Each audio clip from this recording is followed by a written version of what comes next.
kita nak membawakan perkembangan ataupun kita ingin mengenang kepada Tun Ahmad Sarji, dan pastinya kita juga ingin melihat kepada satu lagi perkembangan di mana kita tahu semalam telah pun disenaraikan barisan-barisan ahli-ahli anggota kabinet di bawah kepimpinan Datuk Seri Ismail Sabri sendiri, dan kita ingin juga mengupas lebih lanjut mengenai 100 hari bukti pencapaian apa yang telah pun dikatakan oleh Perdana Menteri sebelum ini, di mana masa yang diperlukan ataupun masa yang diperuntukkan oleh menteri-menteri kabinet ini dan juga timbalan menteri ini adalah 100 hari untuk membuktikan pencapaian mereka.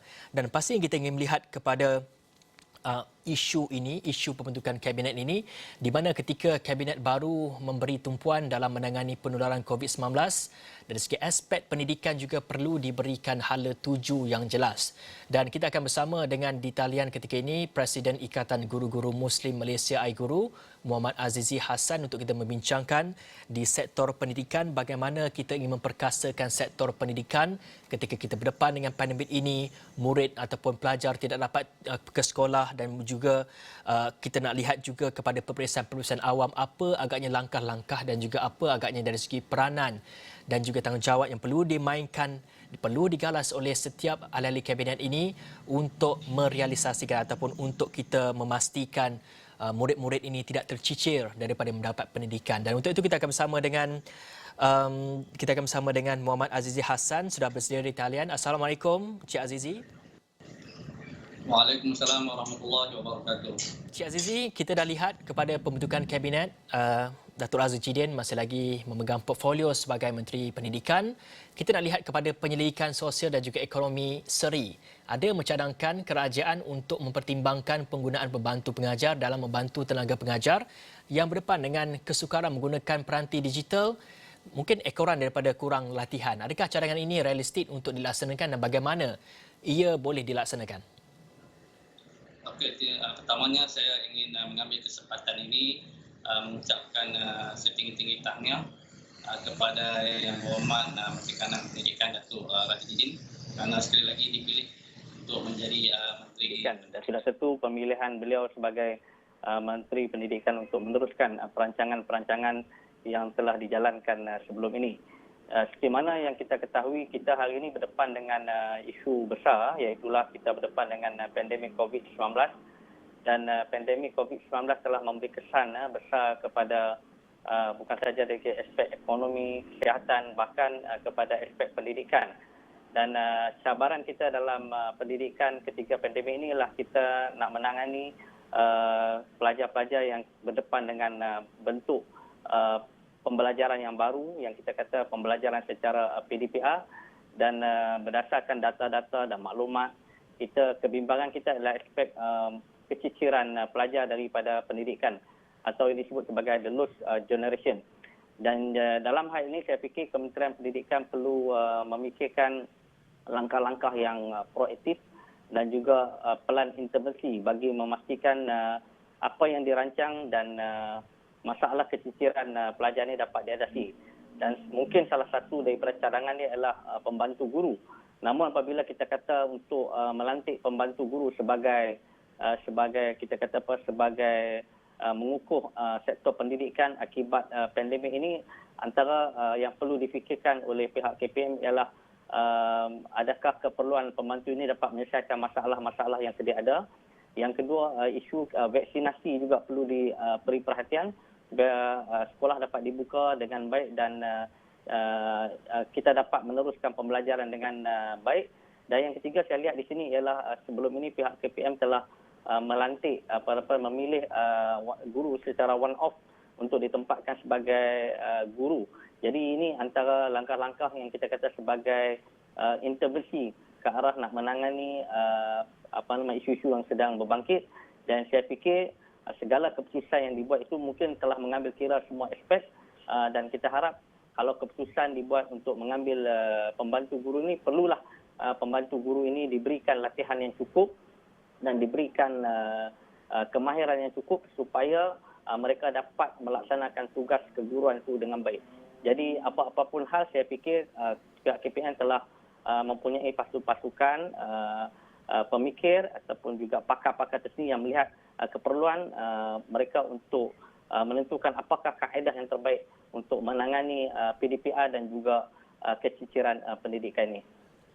Cuma definisi pembantu guru ini perlu diperjelaskan lagi kerana sebelum ini kita dah dengar kerajaan sebelum ini telah pun memberi kelulusan khas untuk menambah 18,000 lagi guru dan pengambilan guru secara besar-besaran ini dijalankan untuk ataupun bagi memastikan isu kekurangan guru ini dapat diselesaikan setelah ia berlarutan untuk tempoh yang lama. Adakah langkah ini dapat membantu mengurangkan beban guru dengan penambahan seramai mungkin boleh dikatakan 18,000 guru di seluruh negara ini? Ya, kita tak dapat nafikan dengan penambahan bilangan 18 orang guru untuk lantikan ini sedikit sebanyak dapat mengurangkan beban guru. Dan kita harap pemilihan guru-guru nanti daripada 18,000 orang itu adalah mereka yang benar-benar berkelayakan, iaitu mereka memiliki bidang etisas pendidikan. Yang kedua, memenuhi keperluan subjek yang diperlukan. Dan yang paling penting sekali mereka mempunyai jiwa sebagai seorang pendidik, iaitu memiliki minat yang tinggi dalam bidang pendidikan. Sekiranya perkara ini menggunakan kaedah yang betul, pemilihan yang betul, saringan yang betul, kita akan melahirkan guru yang berkualiti dan saya yakin dengan kita memilih guru yang berkualiti, ia akan memudahkan proses pengajaran dan akan mengurangkan beban guru dan ini akan menjadikan guru akan berfokus kepada pembangunan yang kita kata apa yang tersemat dalam falsafah pendidikan kebangsaan, iaitulah melahirkan insan yang seimbang, yang harmoni dari segi jasmani, emosi, rohani dan intelek, yang insya-Allah kita yakin dengan usaha yang sebenarnya akan melahirkan kita kata pelajar yang memiliki pengetahuan, berketerampilan serta mampu menyumbang kepada kesejahteraan negara masyarakat. Dan itulah yang kita harapkan dengan pemilihan 18,000 yang diwawarkan oleh Yang Berhormat Menteri Kanan Pendidikan sebelum ini. Dan kalau kita lihat kepada isu pendidikan sekarang ini adalah mereka ni terpaksa berubah mod daripada belajar secara fizikal kepada belajar di rumah dengan menggunakan peranti dan sebagainya. Kita tahu apabila PDPR ini banyak cabarannya sendiri, murid tidak fokus dan mungkin memberi kesukaran juga untuk guru mengajar dan sebagainya. Cuma kita ingin melihat kepada dari segi mengadaptasi pada masa hadapan. Sekiranya diperlukan ataupun diwajibkan lagi untuk pelajar-pelajar ini terus untuk belajar daripada rumah ataupun PDPR di rumah ini, bagaimana kita ingin melihat kepada institusi pendidikan ini sendiri untuk memperkasakan lagi dari segi penyampaiannya dan juga dari segi modul-modulnya supaya ini mereka ini tidak tercicir pada masa akan datang.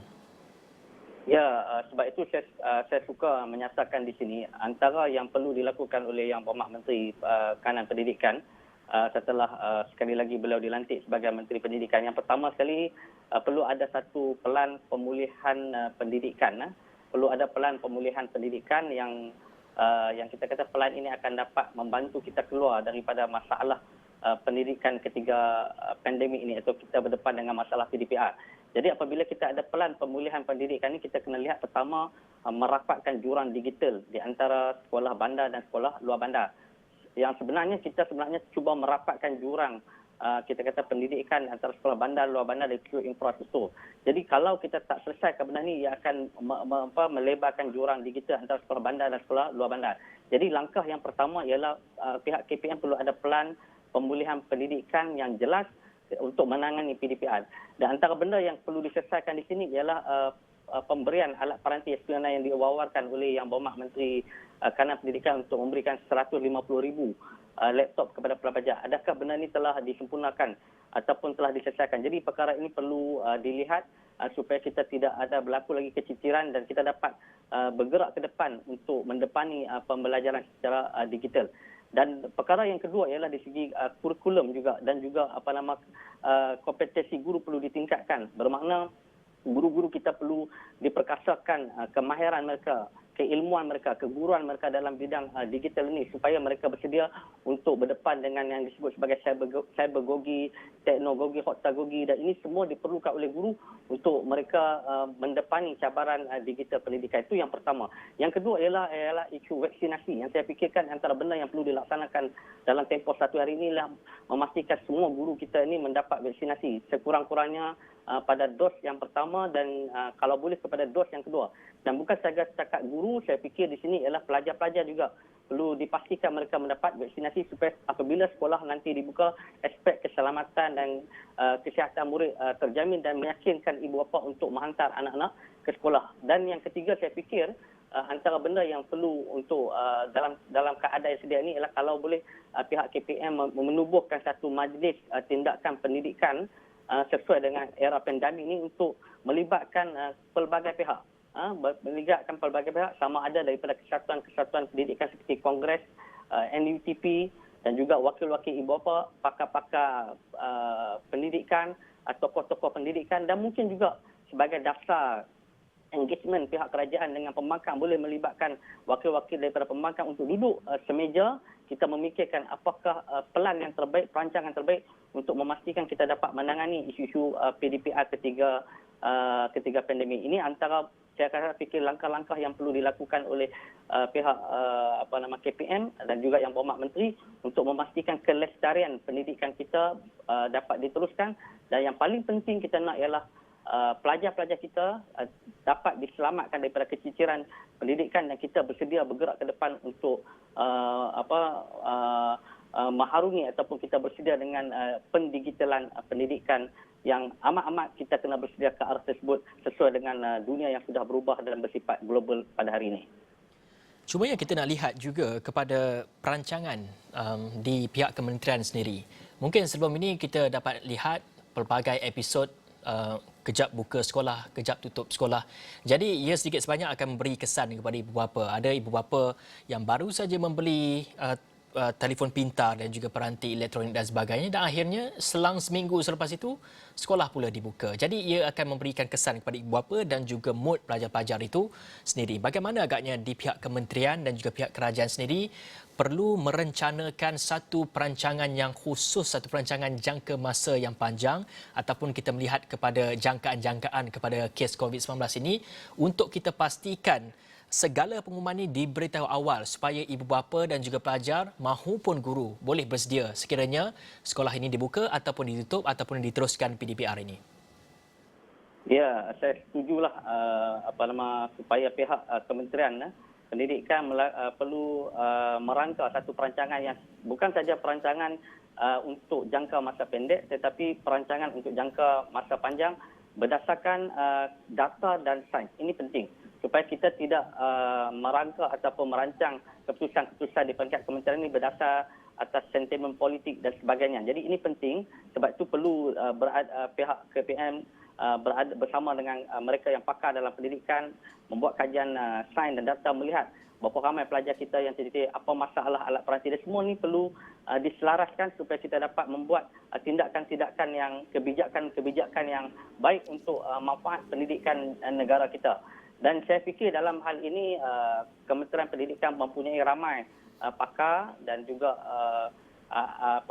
pegawai-pegawai yang profesional yang cukup untuk merangka dan merancang, dan saya fikir yang penting lagi ialah penglibatan dengan pemegang taruh pendidikan supaya duduk semeja untuk bersama-sama mengumbudi benda ini untuk melihat pendidikan kita ni bukan ketika waktu pandemik dan what's next, apakah pendidikan kita seterusnya. Dan ini kita perlu laksanakan supaya kita tidak terkebelakang dalam bidang pendidikan. Jadi saya fikir hal ini perlu pelibatan semua pihak yang bukan terhad kepada pihak KPM tetapi perlu melibatkan semua instrumen ataupun agensi atau juga pakar-pakar dan juga pemegang taruh pendidikan untuk kita bergerak ke depan melihat masa depan yang lebih baik untuk negara kita. Mungkin harapan daripada Azizi sendiri ingin melihat kepada sistem pendidikan kita lebih progresif, lebih ke hadapan untuk kita sama-sama, pertama untuk kita lebih cekap mengadaptasi kepada pembelajaran secara dalam talian, dan juga harapan daripada Azizi dan juga daripada Ikatan Guru-Guru Muslim Malaysia sendiri melihat bagaimana sebenarnya di pihak Kementerian Pendidikan ini boleh lebih cakna dan lebih memahami apa yang berlaku terutamanya dalam kalangan pelajar dan juga ibu bapa sendiri. Saya bagi pihak Ikatan Guru-Guru Muslim Malaysia sekali lagi kita mengucapkan tahniah kepada Yang Berhormat Datuk Mat Aziz Jidin sebagai dilantik sebagai Menteri Pendidikan, dan bagi kita melihat bahawa masa depan pendidikan kita harus kita kata bergerak dengan lebih pantas dan laju sesuai dengan perkembangan semasa pada hari ini, terutama dalam kita berdepan dengan revolusi IR 4.0 dan bagaimana kita nak memasuki dunia pendidikan. Jadi ini perlu kita persiapkan daripada sekarang supaya kita tidak terkebelakang ataupun mundur ke belakang dalam kita nak membawa pendidikan kita. Yang kita harap dengan pendidikan yang kita sedia ada ni, kita perlu merombak balik apa yang sedia ada, terutama dalam pelan pembangunan pendidikan Malaysia. Sebab kita dahulu kita merancang, kita tak terfikir untuk berdepan dengan suasana pada hari ini. Jadi kita perlu melihat balik apakah kelompongan yang ada dalam sistem pendidikan kita dengan kita menggubal dasar-dasar yang lebih proaktif yang boleh menjamin kelestarian pendidikan kita dan pendemokrasian pendidikan kita, dan kita memastikan agenda pendidikan untuk semua itu dapat digarapkan melalui Kementerian Pendidikan Malaysia. Dan saya yakin dan saya percaya kalau kita punya semangat, kita punya cita-cita, kita punya wawasan yang jelas untuk melihat masa depan yang terbaik, saya yakin kita akan mencapai hasrat dan cita-cita, dan kita yakin Malaysia satu hari nanti akan menjadi hub pendidikan yang terbaik, bukan saja untuk rakyat Malaysia tetapi seluruh dunia akan belajar sesuatu daripada negara Malaysia, bagaimana kita mengurus pendidikan kita sehingga kita berjaya keluar daripada pandemik COVID-19 ini. Baik, besar harapan daripada Presiden Ikatan Guru-Guru Muslim Malaysia, iGuru, iaitu Muhammad Azizi Hassan sebentar tadi. Dan apa yang menarik perhatian saya adalah beliau memberi harapan ataupun beliau berharap agar kerajaan dapat mewujudkan satu pelan pemulihan pendidikan. Kalau sebelum ini kita tahu ada pemulihan negara mau kepada sistem ekonomi, kepada kesihatan, tapi isu pendidikan juga perlu ada pelan pemulihan, tidak mengira jangka pendek atau jangka panjang, kerana ini akan melibatkan kepada masa hadapan anak-anak kita, terutama bagi mereka yang masih lagi menuntut di sekolah rendah dan juga di sekolah menengah.